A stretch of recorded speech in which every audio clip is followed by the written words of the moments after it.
We'll be walking through the forest and along the beach, and what you'll be seeing is a lot of old growth forest.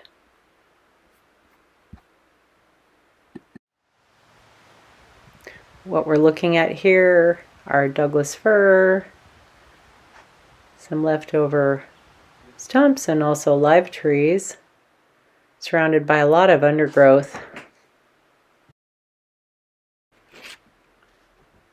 Oregon lies in the Pacific Northwest region.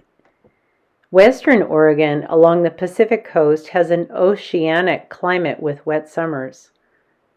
The Pacific Ocean has a significant influence on the climate that keeps the temperatures mild in comparison with places at similar latitudes. Oregon topography ranges from rainforests along the western coast to semi-arid conditions in the central and southeastern regions. Oregon registered wide variation in temperatures across 4 seasons. Summer high temperatures average 64 to 68 degrees in July on the west coast of the state. Rainfall in the coastal region registers 80 to 90 inches of rain annually, which increases up to 200 inches on the western slopes of the Coast Mountain Range to the east. This really allows for trees to grow very large.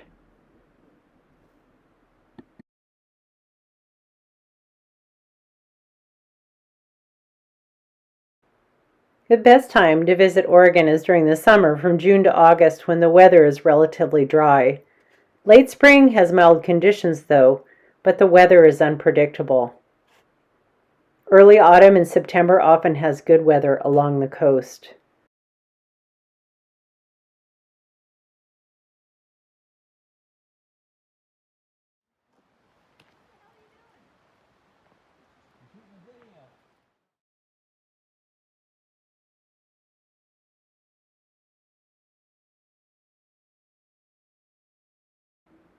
The trail and river walk leads us through the trees and to the shore. Plants that we recognize here along the trail include OSWALD, which also was called Indian plum. Here you can see little trees growing out of this large tree that had fallen and become a nurse log.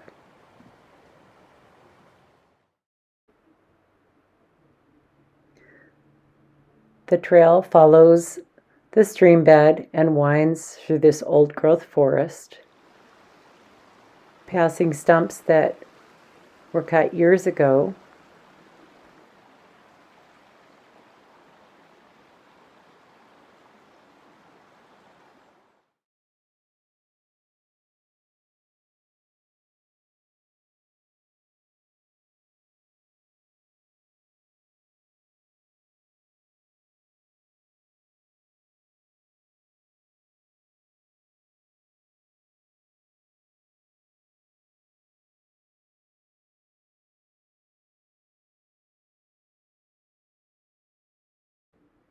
Because of the temperate forest and the wet climate, bringing rains in off the Pacific, mosses and lichens also abound.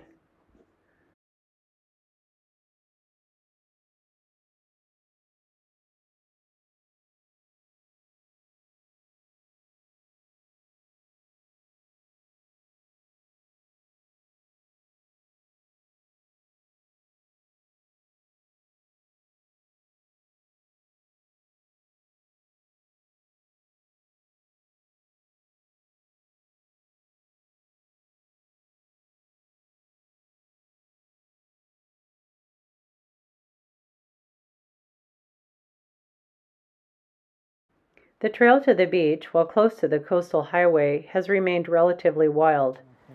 Native plant species are allowed to grow in their original environment. Licorice ferns have an evergreen leaf. Looks kind of like a sword fern. Also an evergreen are these evergreen huckleberries that are blooming.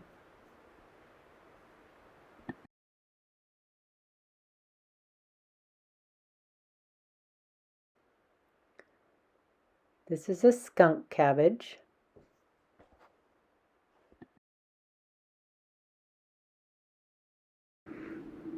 While some of these plant species are easy to identify, others are less so, especially if they're not blooming.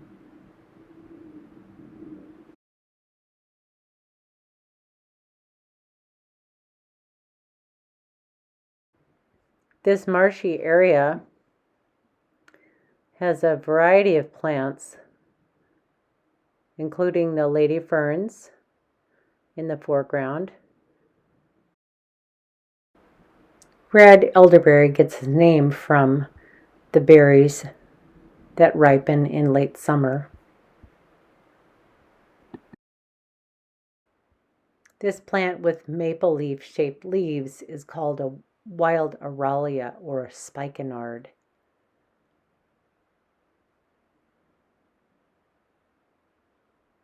Another plant that is semi-easy to identify is this starflower, which is its common name.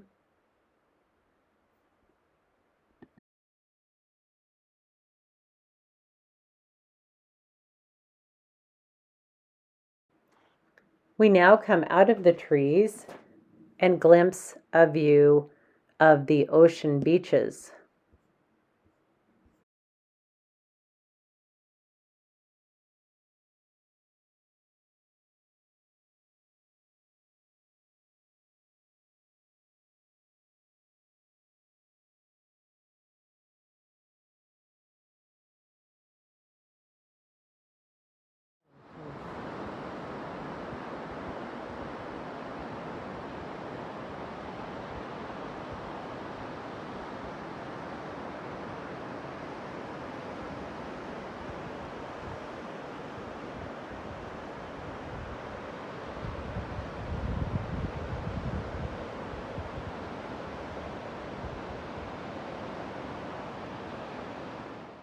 At Oswald West State Park, where we have been hiking on the trails, we come out to the water and the beach, and we can see that the trees come all the way down to the edges of the cliff.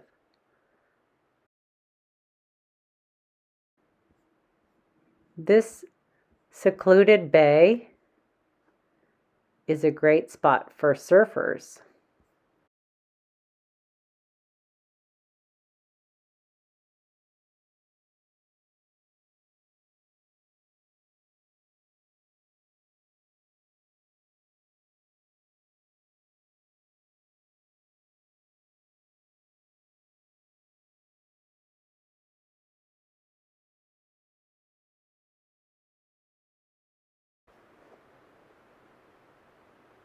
Enjoying the beach walk, we see the rocky cliffs and the sandy beach with pebbles and lots of driftwood.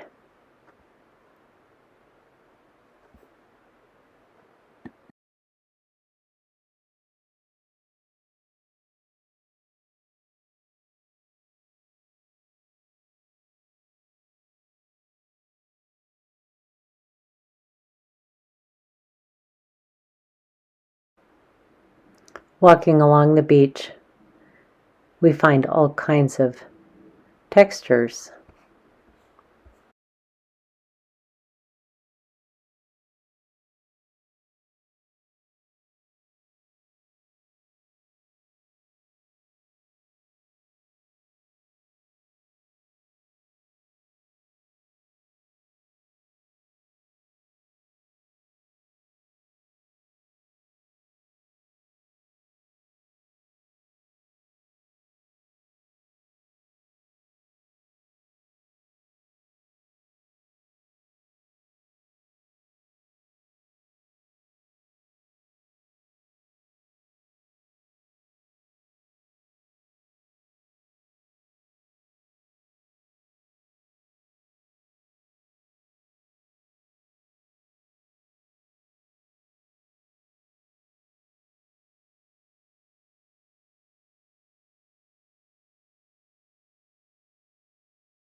There are lots of amazing beaches along the Oregon coast. And here we are in the northwest corner of the state. You'll find sandy beaches and rocky beaches.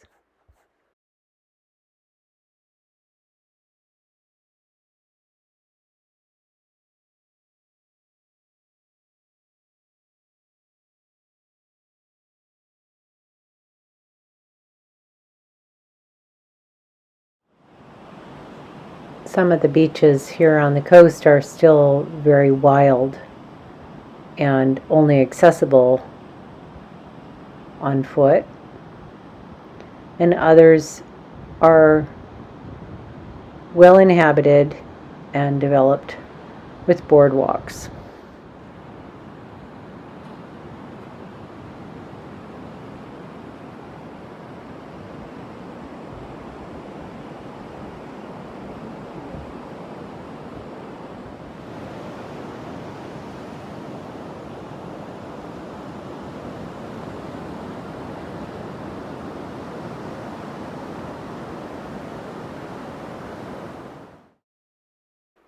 Other beaches we visited along the coast include coastal windswept dunes with shore pines,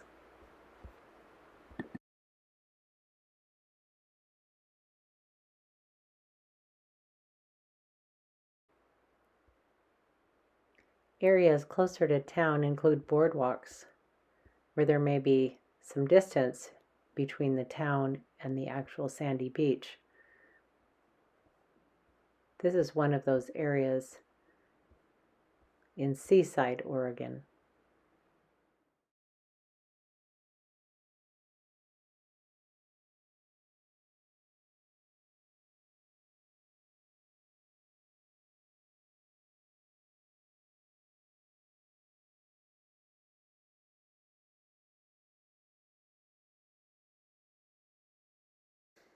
Seaside, Oregon is celebrated as the end of the Lewis and Clark Exploratory Trail. It has a promenade and runs back from the beach with these shore pines and dunes separating it from the ocean.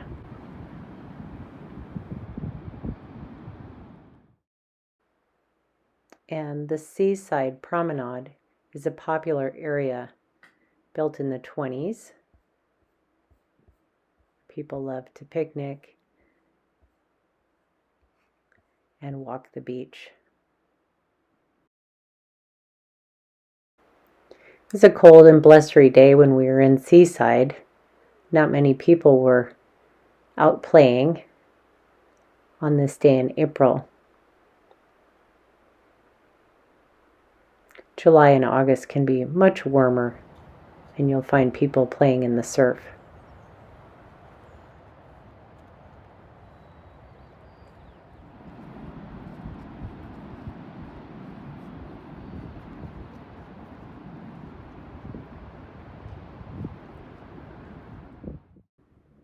Wild plants at the beach include native grasses that hold the sand in place with the high winds. It also is protecting these homes that are along the promenade and protecting some of the more delicate wild plants.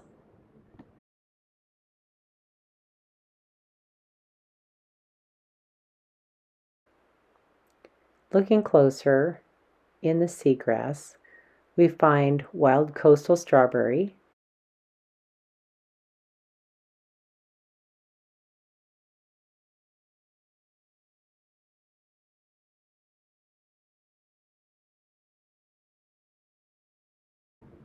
we also find lupin, which grows in many different kinds of environments, this one being smaller.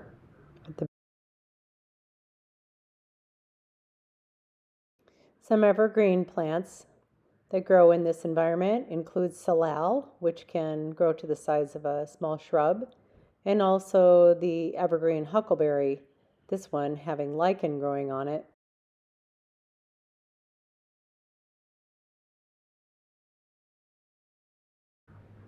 Seaside, Oregon boasts the end of the Lewis and Clark Trail, and an outdoor museum shows the area where they had boiled salt water to dehydrate it and make salt for preserving meat.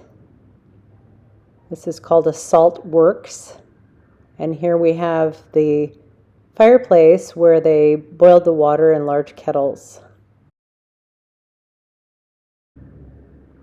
Next to Seaside, Oregon is Cannon Beach, which is a cute little town that boasts a large sandy beach and these large rocks they call haystack rocks that are home to many seabirds. When the tide is low, it's possible to visit tide pools.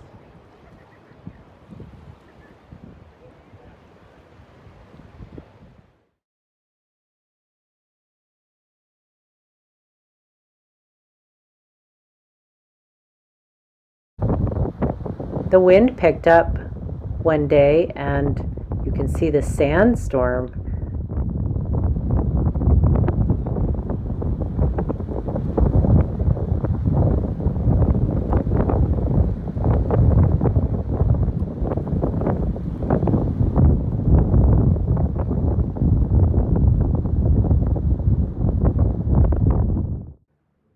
I invite you to visit Oregon beaches anytime, and remember to take some of these trails through the woods to see all the native plants.